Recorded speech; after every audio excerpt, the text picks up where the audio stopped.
Well, the last two games have been absolute entertainments, complete entertainers in the Indian T20 League. But it's time for us to move on to game number 12, Rajasthan and Kolkata. Both sides on a winning high, and this video is going to have all the important numbers that you guys are going to need before you start watching the game.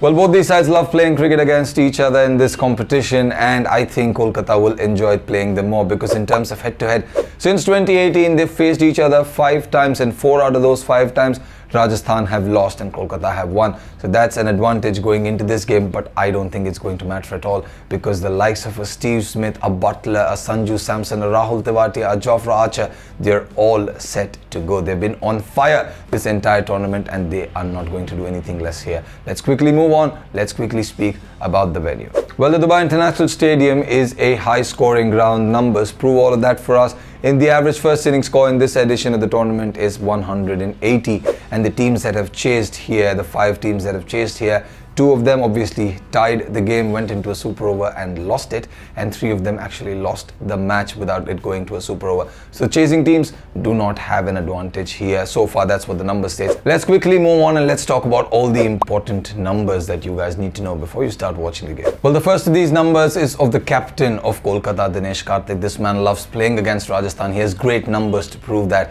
An average of over 37, a strike rate of over 130. He just loves playing against them. Over 500 runs. He also has 350s versus Rajasthan. He's going to love playing against this side. And if he gets going, there's nobody stopping Dinesh Karthik. The next stat is about another Kolkata player. It's Andre Russell. Russell does not like batting at this venue. He doesn't have great numbers here. 92 runs in 9 innings at an average of just 13 and a best score of 35 not out.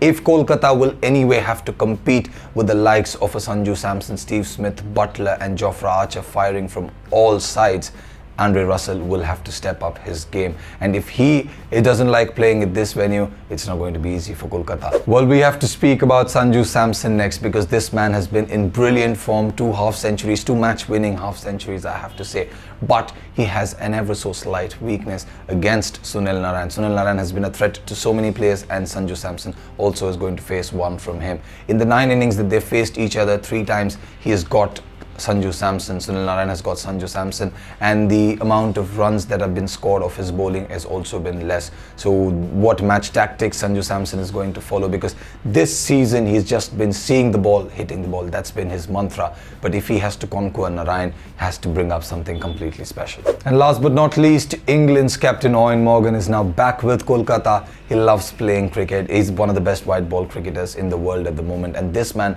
loves playing at this venue. He has an average of over 40 at Dubai International Stadium, and he just got back into form in the last game. He scored 42 of 29, so we can expect some fireworks from the English captain Eoin Morgan. Let's quickly move on and let's talk about our predicted 11s for both these sides. I'm going to start off with Rajasthan, and the last game of Rajasthan's was the biggest run chase in the history of the tournament. They scored all those runs brilliantly. Sanju Samson, Jos Buttler obviously wasn't able to get off to a great start. Steve Smith and Sanju Samson just took it away from the opposition. They were always in the game, and then came in Rahul Tewatia. This man smacked 30 runs off Sheldon Cottrell. He only faced 21 deliveries for his 14 runs first, and then he just converted, and he just went on to maybe the 8th gear if that's actually possible. So this side looks a very solid one. Tewatia has been good with both bat and ball. The bowling also looks sorted. I think the likes of Jaydev Unadkat and an Ankit Rajput, we might be able to see replacements for that, but I don't think Steve Smith will want to make any changes to the winning combination, so they might again continue playing. Ankit Rajput obviously made his debut in the last game, so this is what Rajasthan looks like for me.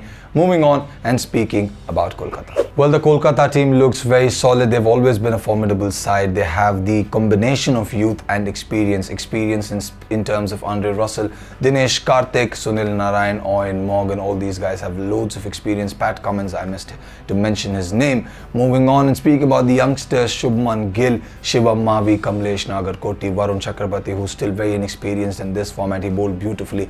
This side is a fantastic side, and the solidity that Nitish Rana provides in the middle is something that Kolkata will always cherish. So this side is a fantastic side to look out for. It's a very hard side to beat. On any given day, this side can become victorious. So you guys have to make your predictions, and for that all you have to do is in the comments let me know what they are. Tell me who your team is going to be, who's going to sit out, who's going to make it to the 11. Let me know in the comments. And last but not least, I have to tell you what Cricket Crackers audience has decided. Well, I asked the audience if they thought if Rajasthan could continue this winning momentum by winning another one against Kolkata, and not surprisingly enough, 67% of the people said yes, they will continue with winning ways, and 33% of the people who I assume are Kolkata fans said no, they will not be able to. So you guys let me know what your predictions are in the comments. So guys, it's time for me to end the video. If you like the video, hit the like button.